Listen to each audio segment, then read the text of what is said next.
No eye has seen, no ear has heard, no mind has conceived what God has prepared for those who love Him. 1 Corinthians 2:9.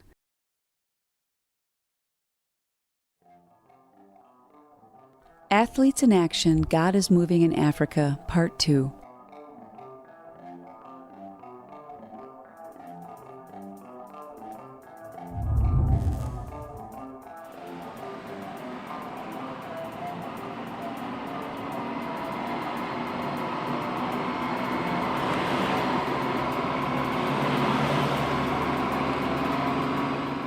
Athletes in Action's initial trip to Kenya in 2006 was just the beginning of what would turn out to be something much bigger than just another basketball clinic.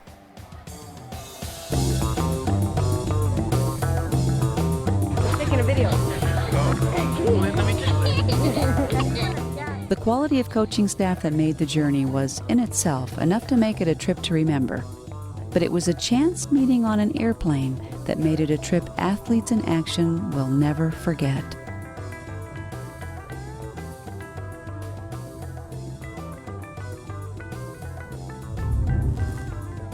Elite NCAA Division I basketball coaches Willis Wilson and Richie McKay were two of the coaches that volunteered over the years to take on the challenge of running numerous basketball clinics all over Nairobi.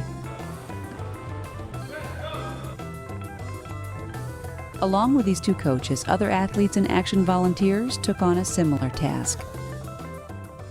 My experience traveling with Athletes in Action to Kenya was a very unique experience, not only for me and my family, but also for Athletes in Action. It was the first tour of its kind by Athletes in Action, taking coaches and only coaches to do clinics, to work with players, to work with coaches, and also do humanitarian activities.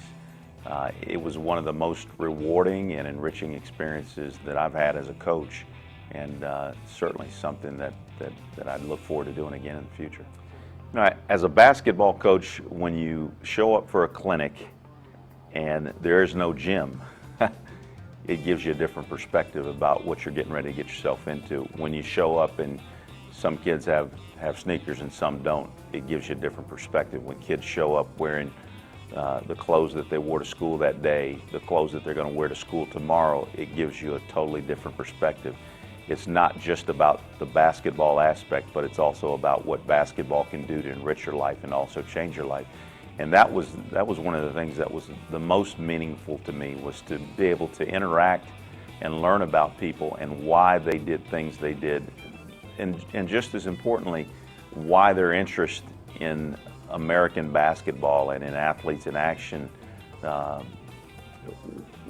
what really stimulated them to want to be a part of it. It was very, very interesting. We did probably 6 or 7 clinics in a 5-6 day period, and so many of the players that we worked with went from clinic to clinic to clinic. They hitchhiked across town, they caught rides, they walked. I mean, and literally from one clinic to another might have been a 2-hour drive, but they found a way to get there because it was something that held that kind of value for them. Well, we had an opportunity to work with kids, young people that some had participated in basketball before, others didn't. They were very, very hungry to learn about the game.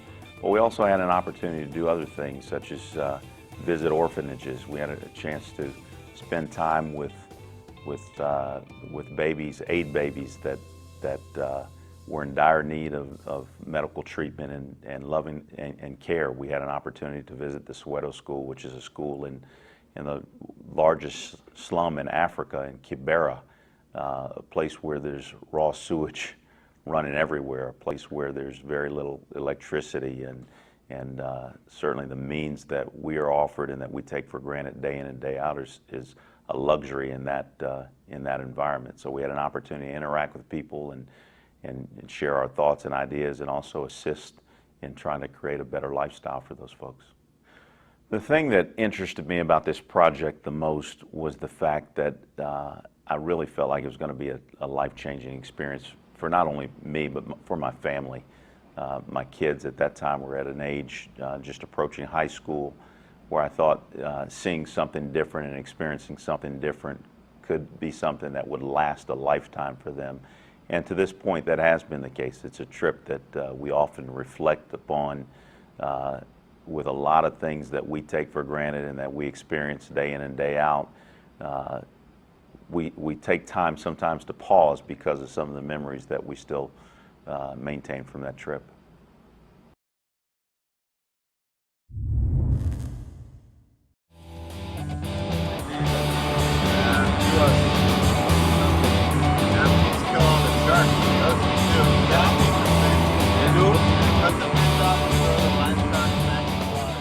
It was a chance meeting on a plane between this man, Dr. Paul Chibeda, and Athletes in Action's Eric Nelson that would lead them to the outskirts of Nairobi's largest slum, Kibera.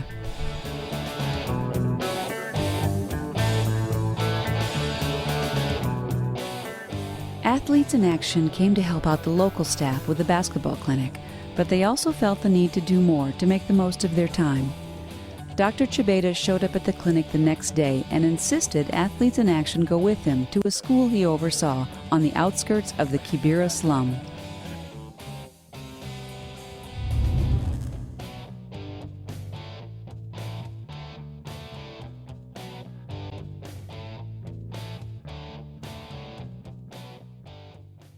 This is the Kibera slum located in Nairobi, Kenya.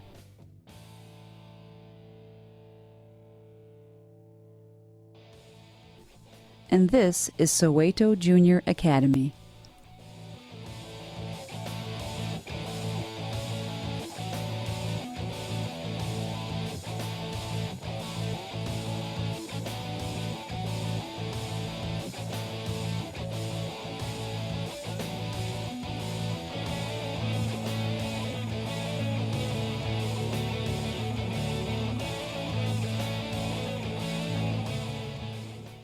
It's here at this junior academy on the outskirts of the Kibera slum that Athletes in Action's leadership team would sense something remarkable. God was moving within. In Part 3, we will learn more about Soweto, and we will meet the principal of the junior academy, Jeffrey Juma, and hear his amazing story.